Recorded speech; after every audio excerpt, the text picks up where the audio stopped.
Hi guys, magandang gabi sa inyo lahat. Ito pong muli ang inyong lingkod, si DIY KKV Informative.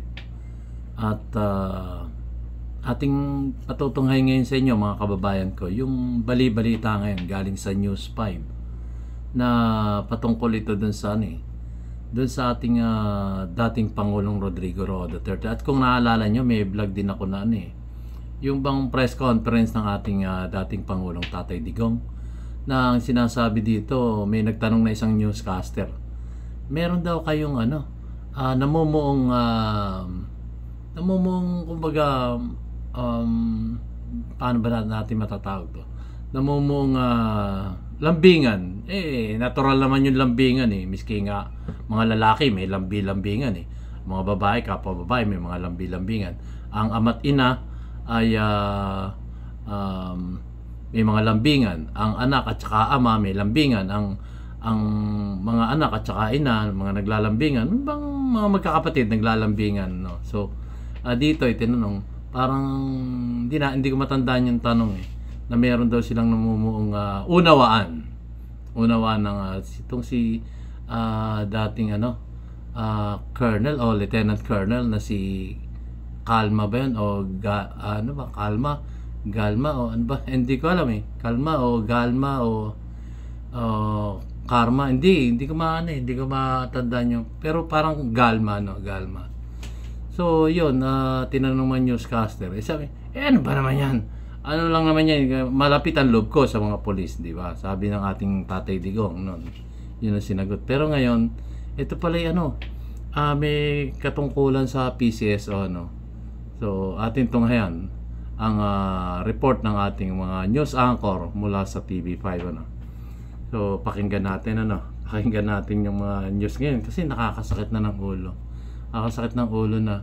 Kaya ang payo ko lang sa ating mga kapwa Pilipino, tayo kalma lang tayo. Huwag tayo mag-away-away. Huwag tayong magbabatikusan, Kasi tayo yung taong bayan Tayo yung dapat umasa ng kumbaga kaginhawaan galing sa ating mga opisyalis ng gobyerno. So ngayon komentuhan nga natin to. Go ahead, TV5. Diretsahan ng pinangalanan ng dating General Manager ng PCSO na si Royina Garma, si dating Pangulong Rodrigo Duterte, na siya raw utak ng mga Davao-style na pagpatay sa war on drugs. May pabuya pa raw na natanggap ang mga pulis, depende sa kung gaano kalaki ang napatay nilang suspect. Nasa frontline ng balitang yan, si Camille Samonte. Ito sa drug war na sabi nga merong paboya may mga paboya di umano yung mga ganyan drug war, humanap kayo ng mga siguro drug war So ano ba hinahanap sa drug war? Di yung mga addict, yung mga source, yung mga nagpapakalat ng mga droga na yan, yung mga illegal drugs, So may paboya pala, may paboya pa sila hanggang 1 million daw, sabi nga nung newscaster. Pero itong kay Pastor Apollo Sikibuloy, nabalita natin 10 million yan, ang galing, So mga paboya na yan. Bakit hindi na ibigay sa taong bayan, pangangailangan ng taong bayan yung paboya na yan? At ang higit sa lahat, magkaroon ng trabaho ang bawat isang mamamayang Pilipino. Pagka may trabaho na at maayos na sweldo, palagay ko bababa ang krimen, Yun sa akin lang po itong pagsusuri. Kung magkakaroon ng sariling trabaho, may maayos na sweldo at mababang bilihin, ay palagay ko ang kriminalidad dito sa ating bansa bababa talaga. Baka maging zero pa Anyway, tuloy natin. Ang emosyon ni dating PCSO General Manager Royina Garma habang binabasa ang kanyang bagong affidavit sa pagdinig ng Quad Committee ng Kamara kagabi tungkol sa extrajudicial killing sa drug war noong Administrasyong Duterte. Sa unang pagkakataon, direktang pinangalanan ni Garma si dating Pangulong Rodrigo Duterte na nag-utos daw sa kanya para pangunahan ang umano'y Davao-style na war on drugs sa buong bansa. On May of 2016, I received a call from the then President Rodrigo Duterte at approximately 5 in the morning. instructing me to meet him at his residence in Doña Luisa, Davao City. During our meeting, he requested that I locate a PNP officer or operative who is a member of the Iglesia ni Cristo, indicating that he needed someone capable of implementing the war on drugs on a national scale, replicating the Davao model. Ayon kay Garma, sa meeting niya nabanggit kay Duterte ang tungkol sa upperclassman niyang si NAPOLCOM Commissioner Edelberto Leonardo na nasa Criminal Investigation and Detection Group o CIDG pa noon. Inimbitahan daw ni Duterte si Leonardo hanggang sa nabuo ang isang task force. Dito na nag-umpisa ang reward system sa pagpatay ng mga drug suspect na ginaya umano sa Davao model. Naglalaro raw sa 20,000 pesos hanggang sa 1 milyong piso ang reward ng mga pulis, depende sa level ng mapapatay na drug suspect. The Davao model involves 3 levels of payments of rewards. The first is the reward if the suspect is killed. Second is the funding of planned operations.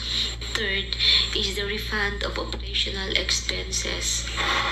Dagdag pa ni Garma, si Leonardo ang mas malaking isda sa drug war dahil siya ang nagdedesisyon kung sino ang isasama at tatanggalin sa narco-list. Ilang beses niya ring binanggit si dating Special Assistant to the President at ngayon Senator Bongo. Dahil sa kanya raw dumadaan noon ang lahat ng dokumento at report ni Leonardo tungkol sa mga drug operation. Sa kabila ng mga nalalaman niya, itinanggi ni Garma na kasali siya sa drug war. Inalok daw siya noon na sumali sa task force ni Leonardo pero tumanggi siya. Kinwestiyon naman ng Quadcom kung bakit tila espesyal ang relasyon ni Garma kay dating Pangulong Duterte. Pero itinanggi ito ni Garma. Sa isang ceremony sa Malacanang for generals of the Bureau of Jail Management and Penology, Bureau of Fire Protection, and the Philippine National Police, naka-white duck silang lahat eh. At ikaw lang ang colonel, lieutenant colonel na mapromote sa full colonel in blue attire. Yes, And the president gave you special attention, and yet you are very brave and blatant to say na hindi ka malakas kay former President Duterte. Hindi ko alam kung malakas. Yeah, I think so, Mr. Chair. Sa kalagitnaan naman ng hearing, kinumpirma ni NAPOLCOM Vice Chair Alberto Bernardo na nagbitiw na sa pwesto si Commissioner Edelberto Leonardo na nakadetain pa rin ngayon sa Kamara matapos ipakontem sa nakaraang pagdinig. Habang ang iba pang kaalyado ni Duterte, binatikos ang affidavit ni Garma. Si Senator Bongo tinawag na diversionary tactics ang mga akusasyon ni Garma para raw malihis ang isyong mula sa pagkakadawit niya sa kasong murder. Ang dating PNP chief naman ni Duterte na si Senator Bato de la Rosa, hindi rin naniniwala sa reward system umano sa drug war dahil wala naman daw silang pondo noon para rito. Naniniwala naman ang dating Chief Presidential Legal Counsel ni Duterte na si Attorney Salvador Panelo na purong imahinasyon lang ang mga aligasyon ni Garma. Posibleng sinabi niya lang daw ito dahil sa pananakot sa kanya. Nagbabalita mula sa Frontline, Camille Samonte, News 5. Yun. Mga kapatid, Imagine Jess de los ano. Santos po, iba na ang may Imagine alaman. niya. Talagang ano yan, oh. General manager na pala siya, no? Retired na yata to sa police. Ewan ko kung retired. Pero general manager ng PCSO. Imagine. Sino kaya ang nagano dito? Sino kaya ang naglagay sa posisyon niya? General manager ng PCSO. Imagine, PCSO, general manager ba? Bigatin yon. So, pagiging lieutenant colonel ay ngayon siya nasa PCSO. Di ba? Ganda nangyari sa kanya, di ba? Nagkaroon siya ng posisyon sa gobyerno, no? Beside dun sa naging lieutenant colonel siya sa police. So, ito na nga yan, no? Kaya nga ako kumbaga, hindi rin makatis makinig ng balita, pero makinig na lang tayo, no?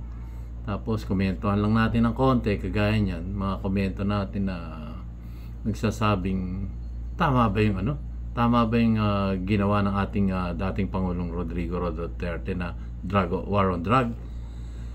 So sa aking pagsusuri, nakaganda naman, meron din namang umabuso na mga tauhan. Kaya nga nagkaroon na ng mga polis na nakulong na, di ba? Naakusahan na at sila nakulong na ayon sa mga bali-balita. So nakakalungkot na nangyayari sa ating ano to sabi nga ni Atty. Salvador Panelo ay ano lang to, mga walang kabuluhang mga akusasyon, sabi. Di mga akusasyon na wala namang katotohanan. Yun ang sabi ni Atty. Salvador Panelo. So tayo naman, dito naman tayo sa ating mga kapwa Pilipino na narito sa level na simpleng mamamayang Pilipino. Tayo makinig lang ng mga balita, pero huwag po tayong magkakagalit bawat isa. Dapat tayo magkampi-kampihan kasi mga inihalal natin sa posisyon niya na umaasa tayong giginhawa yung buhay natin. Kaya nga natin inihalal sila Tapos ngayon tapos na filing of election. Siyempre magsasalita na yun ng mga magagandang bagay na kanilang mga gagawin pag sila ibinoto nyo, no? So yung mga ganun ba. So ngayon alam naman natin simula't simula na talagang ang politika hindi natin malaman batuan sila ng putik, ganon tapos sasali pa tayo, tapos yung iba nagagamit pa na parang kabayo nga na inuutos-utusan ng kaliwa ka, kanan ka, tigil ka, takbo ka na mabilis, yung mga ganun ba. So wag naman sanang ganun na tayo magiging sunod-sunuran lang sa isang politiko. Wag naman po sana. Ang isipin natin yung kapakanan ng bawat isa, dating mga kapwa Pilipino. Kung sila hindi gumagawa ng paraan para sa ikabubuhay natin, kung hindi sila gumagawa ng paraan, tayo na yung gumawa sa sarili natin. Kagaya ng mga buhay na bayaning OFWs, wala silang makitang ginhawa dito. Kaya sila lumisan sa ating bansa upang nang sa gayon ay makaramdam man lang ng ginhawa sa buhay. Kasi dito hindi ko naman inaanong mga ibang bansa kayo, ang sa akin lamang po ay kung 640 pesos yung sweldo dito sa Pilipinas at bantulot pang tumataas yung presyo ng bilhin at alam naman natin yan. So kung meron kayong opportunity na mga ibang bansa at kumita ng mas malaking pera at ito na may makakatulong sa ating inang bansang Pilipinas dahil sa mga dolyares na ipadadala nyo dito sa Pilipinas, ay go talaga. So yun, kaya nga nakakalungkot yung ating bansa ngayon na imbis na iniintindi nila yung trabaho, yung pagbaba ng presyo ng bilihin, ito ang nangyayari. Talagang hindi nating lubos maisip na magkakaganito ang ating So anyway, hanggang dito lang po ako, guys, at maraming salamat po sa inyong panonood ng aking mamunting YouTube channel, DIYKKB Informative. See you on my next vlog, guys. Maraming salamat po.